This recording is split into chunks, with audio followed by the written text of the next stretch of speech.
স্বামীর সঙ্গে ঝগড়া করে বাপের বাড়িতে এসে বলেছিলাম তোমার সংসার করব না। স্বামী তখন নির্বাক হয়ে শুধু চেয়েছিল। বাড়িতে পৌঁছেতেই ভাইয়া প্রশ্ন করলো, কি ব্যাপার আয়েশা, তুই হঠাৎ বাড়িতে? আমি বললাম, কেন, আমি কি আসতে পারি না নাকি আসা নিষেধ? না, তা বলিনি, তুই তো সাধারণ আসার আগে জানিয়ে আসিস, আজ বলিসনি তাই জিজ্ঞাসা করলাম। আমি বললাম, ওহ আচ্ছা, আমি একটু বিশ্রাম নিচ্ছি। ভাইয়া তখন বলল, ঠিক আছে তুই বিশ্রাম কর, আমি বাজার থেকে কিছু নিয়ে আসি।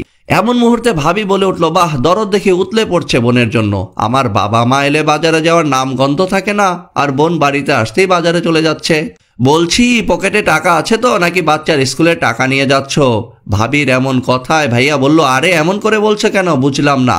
ভাবি বলল, তোমাকে বাজারে যেতে হবে না, বাসায় যা আছে আয়েশাও সেটাই খাবে, ওই টাকাটা নষ্ট করো না।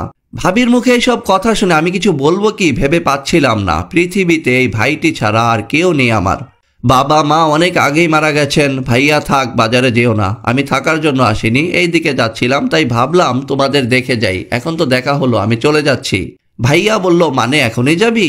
হ্যাঁ ভাইয়া, এখনই যেতে হবে। আচ্ছা ভাবি, ভালো থাকবেন, সময় পেলে আমার বাড়িতে আসবেন ঘুরতে। ভাবি বললেন, আচ্ছা।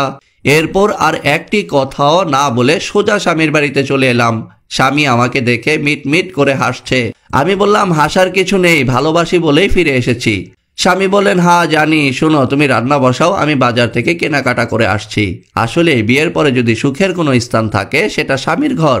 স্বামীর বাড়ি থেকে ঝগড়া করে একবার নিজের বাবার বাড়িতে যান, বাস্তবতা বুঝবেন, কে আপন আর কে পর তা স্পষ্ট হয়ে যায়।